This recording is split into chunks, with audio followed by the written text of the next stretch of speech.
जय हिंद दोस्तों। Railway special puzzle और सिटिंग अरेंजमेंट के इस क्लास में एक बार फिर से आप लोगों का स्वागत है।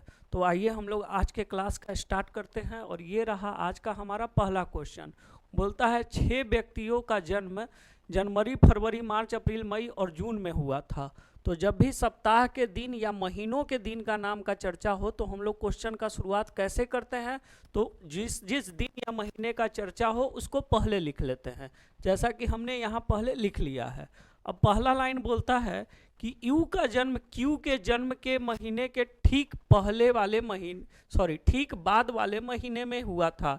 क्यू के जन्म के ठीक बाद वाले महीने में किसका जन्म हुआ? यू का जन्म हुआ, है ना। लेकिन अभी तो क्यू यू कहीं भी आ सकता है। अगला लाइन बोलता है आर का जन्म मई में हुआ था। तो ये कंफर्म हो गया कि आर का जन्म मई में हुआ है। पी का जन्म जनवरी में नहीं हुआ था, तो ये भी कंफर्म हुआ भाई कि पी जनवरी में नहीं आएगा। अगला बोलता है एस का जन्म अप्रैल में नहीं हुआ था। और अगला लाइन बोलता है कि पी और आर के जन्म के महीनों के बीच केवल एक व्यक्ति। तो पी और आर के बीच केवल एक व्यक्ति, तो पी तो नीचे जाएगा नहीं, क्योंकि तो पी कहाँ जाएगा? यहाँ। तो यहाँ हो जाएगा पी और आर के बीच एक व्यक्ति। अच्छा, ये क्या था? दोनों लगातार था। क्यू के ठीक बाद यू। ठीक बाद का मतलब क्या होगा? दोनों पड़ोसी।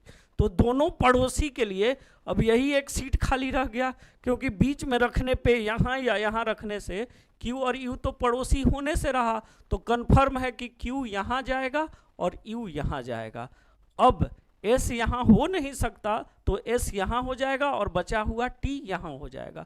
पूछा टी का जन्म किस महीने में हुआ था, तो हमें पता चल गया कि टी का जन्म अप्रैल महीने में हुआ था। भाई टी का जन्म कब हुआ था? अप्रैल महीने में, है ना। तो ये था हमारा होमवर्क क्वेश्चन, ठीक है। अब आज डे 14 का ये रहा पहला क्वेश्चन। बोलता है कुछ व्यक्ति उत्तर दिशा की ओर मुंह करके एक पंक्ति में बैठे हैं। एफ और यू के बीच ना केवल 7 व्यक्ति बैठे हैं और एफ पंक्ति के किसी एक सिरे पर बैठा है। भाई एफ इस सिरे पे भी हो सकता है, इस सिरे पे भी। और एफ और यू के बीच कितने लोग हैं? तो भाई बोला एफ और यू के बीच 7 लोग हैं, 7 लोग। अच्छा, आगे बोलता है एच और यू के बीच केवल 9 व्यक्ति हैं। फिर बोलता है ई और ई के बीच, ई और एच के बीच 12 व्यक्ति हैं। और अगला लाइन बोलता है ई दाएं सिरे पर बैठा है। ये VVI लाइन है। तो अगर इस लाइन को हम पहले यूज कर लें तो ई दायां सिरा कौन सा होगा? ये। और इस दाएं सिरे पर अंतिम छोर पे इंड पे कौन बैठा है? ई। और एफ भी किसी एक सिरे पे बैठा है, लेकिन एफ किस सिरे पे बैठा है नहीं दिया है। लेकिन ई के बारे में बोला है कि ई दाएं सिरे पर है, तो ई कंफर्म हो गया कि इस सिरे पे होगा। और जब ई इस सिरे पे हो गया तो ये भी कंफर्म हो गया कि तब एफ ही इस सिरे पे आएगा, क्योंकि एफ ही भी किसी छोर पे है। अब ये भी कंफर्म हो गया कि अब इसके इस साइड एक भी आदमी नहीं होगा और ना इसके इस साइड होगा। तो बीच में अब जितने भी लोग होंगे इन दोनों के बीच में, किन दोनों के? ई और एफ के, है ना। अच्छा, यहाँ लाइन बोला था कि एच और यू के बीच केवल 9। तो यू ये है और यू के इधर एच जा नहीं सकता है, क्योंकि एफ यहाँ पे फिक्स हो चुका है कि इसके इधर एक भी आदमी नहीं है। तो अब हमको एच को इधर ही लाना पड़ेगा।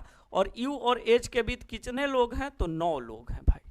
अगला लाइन बोलता है एच, अच्छा, ई और एच के बीच केवल 12 व्यक्ति हैं। तो ई और एच के बीच कितने व्यक्ति हैं? तो 12 व्यक्ति हैं। अगला लाइन बोलता है कि H बाएं सिरे से 19वें स्थान पर है। H जो है ना अपना H, ये इस साइड से कितने नंबर पे है? 19वें नंबर पे। हम चेक करेंगे क्या सही में H इस तरफ से बाएं पर 19 नंबर पे है। तो देखिए 1 7 8 8 1 9 9 9 18 1 19। हाँ सर, 19वें पर है। और H के बारे में बोल रहा है कि ये दाएं सिरे से 14वें स्थान पर है। तो सर H क्या दाएं सिरे से 14 पे है? तो हम बोलेंगे हाँ सर है। 5 12 13 1 14। पूछा कि पंक्ति में बैठे कुल व्यक्तियों की संख्या कितनी है, तो हम बोलेंगे ई एच का स्थान दाएं से भी पता है, बाएं से भी पता है। और यहाँ पे अगर हम लोग रैंकिंग का यूज कर लें, क्या कर लें? रैंकिंग का यूज कर लें, तो हम क्या बोल सकते हैं कि सर किसी एक व्यक्ति का स्थान लेफ्ट से भी पता हो, राइट से भी पता हो, तो टोटल निकालने के लिए 19 दोनों को जोड़ के 1 घटा दीजिएगा तो टोटल आ जाएगा। है ना। टोटल 19, 14, 33 से एक कम कितना 32, यानी टोटल कितना आ जाएगा 32। अब आप बोलिएगा कि सर जब ई का स्थान एच का स्थान दाएं सिरे से और बाएं सिरे से दोनों से दिया था, तो इतना तामझाम करने का क्या जरूरत था। हम तो डायरेक्ट बना सकते थे, क्योंकि पूछा क्या है, पंक्ति में कुल व्यक्तियों की संख्या, और किसी एक व्यक्ति का स्थान दाएं से भी दिया है और बाएं से भी दिया है, तो क्या इतना करना जरूरी था। हम बोलेंगे बिल्कुल नहीं। हम इसी सवाल का आंसर 2 सेकंड में निकाल सकते थे। कैसे निकाल सकते थे।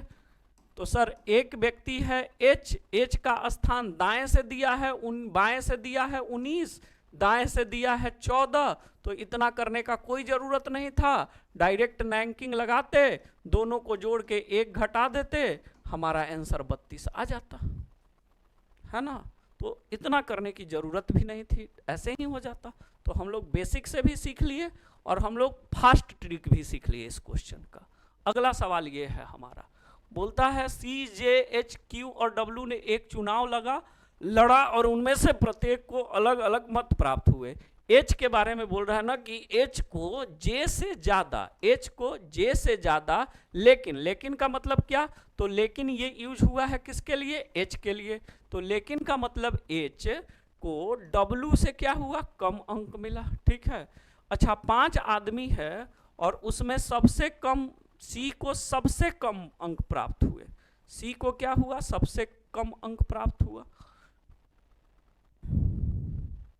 और डब्ल्यू को केवल एक व्यक्ति से, ये वाला लाइन छूट गया था, ये लाइन छूट गया था। डब्ल्यू को केवल एक व्यक्ति से कम अंक मत प्राप्त हुआ। तो डब्ल्यू को अगर केवल एक से कम अंक है, मत है, तो डब्ल्यू यहीं आएगा। डब्ल्यू यहाँ होगा तो डब्ल्यू को 2 से कम मिल जाएगा।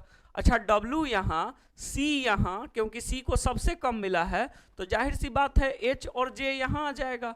तो बचा हुआ क्यू कहाँ हो जाएगा, यहाँ हो जाएगा। बोला किसको सर्वाधिक मत प्राप्त हुआ, तो हम बोलेंगे सर क्यू को सर्वाधिक मत प्राप्त हुआ। तो ये था आज का दूसरा क्वेश्चन। और ये आज का तीसरा क्वेश्चन, जो कैसा क्वेश्चन है, तो होमवर्क क्वेश्चन है, एनटीपीसी 2021 शिफ्ट 1 का। इसका सॉल्यूशन करके आपको कमेंट बॉक्स में इसका आंसर देना है।